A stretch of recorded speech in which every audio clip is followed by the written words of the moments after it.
moments later. Sejarah masuknya Islam dan perkembangannya di Albania. Di Eropa bagian tenggara ada sebuah kawasan yang dikenal sebagai Balkan, terletak Albania. Albania memiliki jumlah penduduk sebanyak 3,5 juta orang. 70% penduduknya mayoritas beragama Muslim dan sisanya sebanyak 30% beragama Kristen. Luas wilayah Albania sekitar 30 km persegi. Pada masa lampau, negara ini berada dalam kekuasaan imperium-imperium besar seperti Yunani, Roma, dan Ottoman. Pada era kekuasaan kaum Romawi, Albania sempat menjadi negara Kristen. Tetapi semenjak Islam datang, terjalinlah hubungan antara kaum Muslim dengan kaum bangsa Albania. Dengan cara bermigrasi dan berdatangannya para mubalik dan pedagang ke Albania pada tahun 1430, pada masa penguasaan Ottoman hingga 5 abad kemudian, telah membuat perubahan yang besar dengan semakin masifnya penyebaran Islam pada negara tersebut. More moments later. Baik, yang kedua yaitu sejarah masuknya Islam dan perkembangannya di Bosnia dan Herzegovina. Bosnia atau Herzegovina adalah negara yang terdapat di semenanjung Balkan, di selatan Eropa, Kroasia. Bosnia terdiri dari dua etnis yaitu Federasi Bosnia Herzegovina dan Republik Sparta. Dalam sejarahnya, negara ini sering mengalami atau menjadi tempat pertempuran. Alasannya yaitu karena wilayah ini berada di tepi perbatasan budaya barat. Pada zaman abad pertengahan timur, wilayah Bosnia seringkali menjadi area perebutan pengaruh sejak masa kekuasaan Romawi Barat yang menganut agama Katolik. Dengan Romawi Timur yang ortodoks, juga masalah aliran Bogomil yang dianggap aliran bid'ah di agama Kristen. Penyebaran Islam di Bosnia itu dimulai setelah penaklukan provinsi-provinsi oleh orang Turki, yaitu pada tahun 1463 di Bosnia dan di Herzegovina pada tahun 1465. Ketertarikan orang-orang Bogomil memeluk Islam karena konsep kesetaraan kemanusiaan yang ditawarkan dalam ajaran Islam, serta tidak adanya kesenjangan sosial atau memandang status sosial, namun tetap memiliki perbedaan derajat, yakni dalam pengabdian kepada Allah. Selain itu, masyarakat Bosnia mendapat perlakuan adil dari kerajaan Turki Utsmani. Lalu, Muslim Bosnia juga kerap diberi kepercayaan. Oke, selanjutnya yaitu perkembangan Islam di Bosnia Herzegovina. Perkembangan Islam di negara ini mengalami dua fase. Yang pertama yaitu fase resolusi konflik pasca kemerdekaan.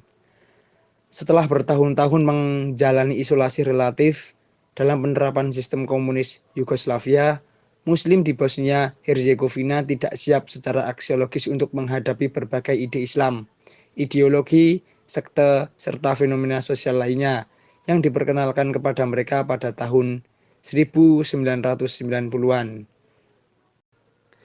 Nah, di fase kedua ini, yang mana dahulu sekitar tahun 1970 di Yugoslavia sudah terdapat beberapa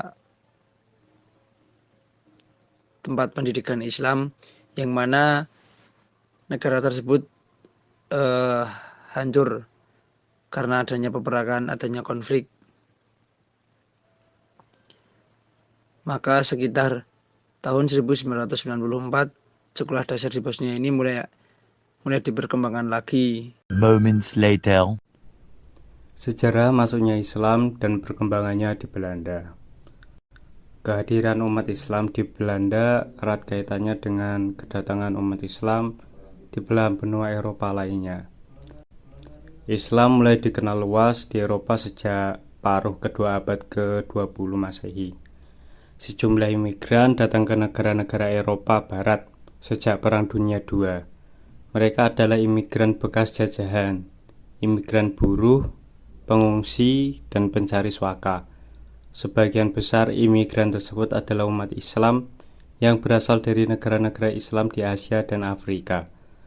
Maka dari inilah mereka tumbuh dan berkembang membentuk generasi Islam di Belanda. Dalam perkembangannya, Islam di Belanda mengalami pertumbuhannya cukup baik. Menurut laporan penelitian Pew Research Center, jumlah penduduk Muslim pada awal abad ke-20 Masehi telah mencapai 1,2 juta atau sekitaran 7,1% dari 17 juta total penduduk Belanda. Nomor 4 setelahnya, Belgia. Dari sini terlihat bahwa meskipun Islam merupakan agama minoritas di Belanda, namun dari segi pertumbuhan umat Islam dan aktivitas sosial menunjukkan perkembangan yang cukup baik, di mana sudah terdapat 475 masjid dan 43 SD Islam di Belanda. Faktanya, tidak hanya itu, ada 2 organisasi Muslim resmi di Belanda seperti The Muslim and Government Contact Platform atau CMO dan The Contact Group Islam atau CGY. Much later. Materi selanjutnya yaitu sejarah masuknya Islam dan perkembangannya di Inggris. Masuknya Islam ke negara Inggris didominasi dari para imigran. Ada 2 fase masuknya Islam ke negara Inggris. Fase pertama yaitu terjadi pada tahun 1869, biasa dikenal sebagai tahun dibukanya terusan Suez. Akibat langsung dari pelayaran dan perdagangan ini, terbukanya hubungan langsung antara Eropa dengan Asia dan Afrika. Para pekerja dari Yamanlah yang sangat menonjol dalam aktivitas perdagangan, baik sebagai pelaut maupun kuli di dalam pelabuhan. Mereka berlayar ke Inggris dan masuk serta menetap di kota Cardiff, Liverpool, dan Pollokshill. Fase kedua dimulai setelah Perang Dunia Kedua. Pada waktu itu terjadi lonjakan signifikan imigran asal India dan Pakistan. Karena adanya kebutuhan akan buruh dan tenaga kerja untuk pembangunan yang pada waktu itu memang sangat pesat.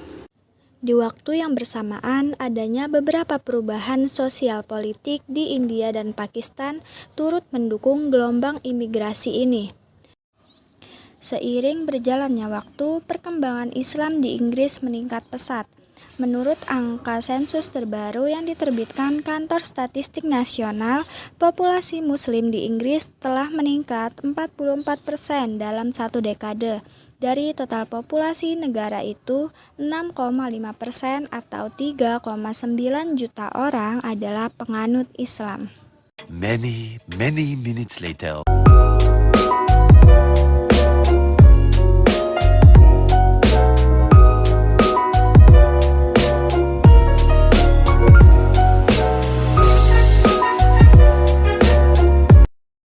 Menjawab pertanyaan dari teman-teman, pertanyaannya berupa, pada masa itu pemerintah Belanda mengadakan perjanjian terhadap imigran-imigran Muslim, dan apakah tujuan dari pemerintah Belanda membuat perjanjian itu?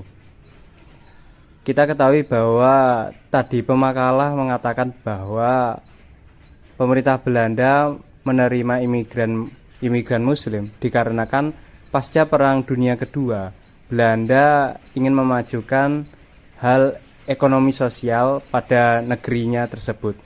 Nah, dengan adanya imigran Muslim yang sebagai buruh kasar pada saat itu, sangat membantu adanya proses pembangunan ekonomi pada negara tersebut.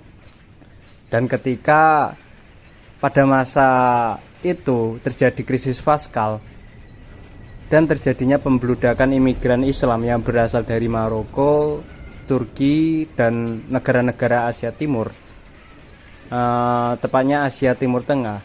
Maka dari itu pemerintah Belanda menyetop adanya imigran dan membuat perjanjian-perjanjian yang mana harus ditaati oleh imigran-imigran yang berasal dari negara-negara tersebut, baik imigran yang telah menetap di Belanda maupun imigran yang ingin masuk ke Belanda. Jawaban kami tentang hal ini bahwa perjanjian itu diadakan karena adanya krisis fiskal yang menerpa beberapa wilayah di negara di Eropa. Dan faktor yang kedua itu karena terjadinya pelonjakan penduduk imigran yang berasal dari negara-negara Islam.